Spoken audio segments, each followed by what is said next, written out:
नमस्कार अध्यक्ष महोदय, पूज्य गुरुजन वर्ग आणि येथे जमलेल्या माझ्या बालमित्रांनो, माझे नाव स्वरा संजय फदाले, इयत्ता 4थी, जिल्हा परिषद प्राथमिक शाळा फदालेवाडी, तालुका आंबेगाव, जिल्हा पुणे. मी तुम्हाला प्रजासत्ताक दिनानिमित्त 2-4 शब्द सांगणार आहे. ते तुम्ही शांतचित्तेने ऐकावे अशी माझी नम्र विनंती. मंगल देशा, पवित्र देशा, महाराष्ट्र देशा, महाराष्ट्र देशा, राखट देशा, कणखर देशा, दगडांच्या देशा, प्रणाम माझा घ्यावा हे श्री महाराष्ट्र देशा.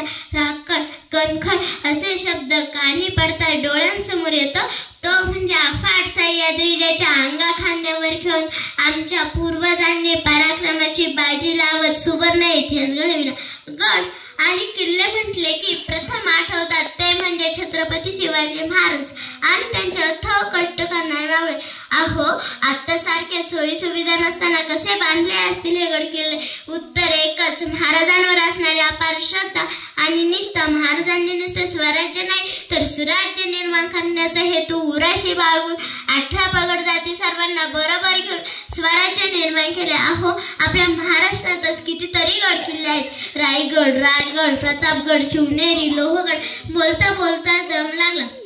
गड किल्ले बनविताना महाराजांची दूरदृष्टी खूप मोठी होती. महाराष्ट्राचे किल्ले म्हणजे महाराष्ट्राचे वैभव, मराठ्यांचा गौरवशाली इतिहास, छत्रपती शिवाजी महाराजांचा शौर्याचा इतिहास. सह्याद्रीतील देखणे रूप म्हणजे गड किल्ले.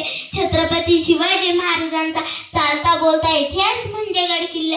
गडावरून इतिहास बोलतो रणमर्दानी जातीचा, गडावरून इतिहास बोलतो रणमर्दानी जातीचा. हर हर महादेव घोष गुंजला वीरगतीचा, हर हर महादेव घोष गुंजला वीरगतीचा. काळाच्या ओघात अनेक गड किल्ल्यांची पडझड झालेली दिसून येते. अशा गड किल्ल्यांचे संवर्धन व जतन करणे आता गरजेचे झालेले आहे. तसेच मित्रांनो, महाराष्ट्राच्या प्रत्येक व्यक्तीच्या नसानसातून ज्यांचे नाव उच्चारल्याबरोबर वीरश्रीचा संचार होतो, अंगामध्ये रोमरोम शारून जाते, तेव्हा अभिमानाने शब्द बाहेर पडतात. हा देश नवरत्नांची खाणी, येथे जडले शिवरायांचे प्राण. हा देश नवरत्नांची खाणी, येथे जडले शिवरायांचे प्राण. सह्याद्रीच्या शिखरावरती फडके भगवे निशाण, फडके भगवे निशाण.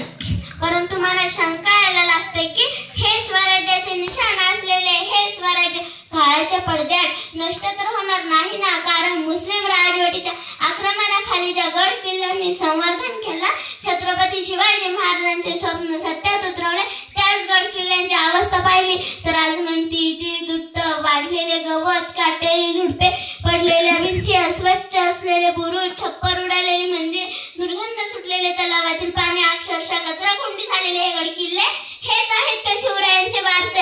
हे दाखवणार आहोत का आपण पुढच्या पिढीला? मला आठवतं मागच्या शिवजयंतीच्या वेळेस मी एक खूप सुंदर व्हिडिओ पाहिला होता.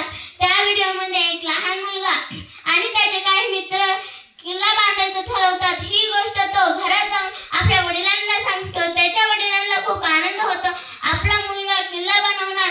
ते किल्ल्यासाठी लागणारे आवश्यक सामान त्या मुलाला आणून देतात. काही तासात मुलगा किल्ला तयार करतो आणि त्याच्या वडिलांना आवाज देतो, बाबा बाबा किल्ला तयार झाला, पाहायला येतं का? त्याचे बाबा खूप उत्साहाने तो किल्ला पाहायला येतात. पण तो किल्ला बघताच त्यांना आपल्या आणि सर्वांच्या चुकांची जाणीव होते.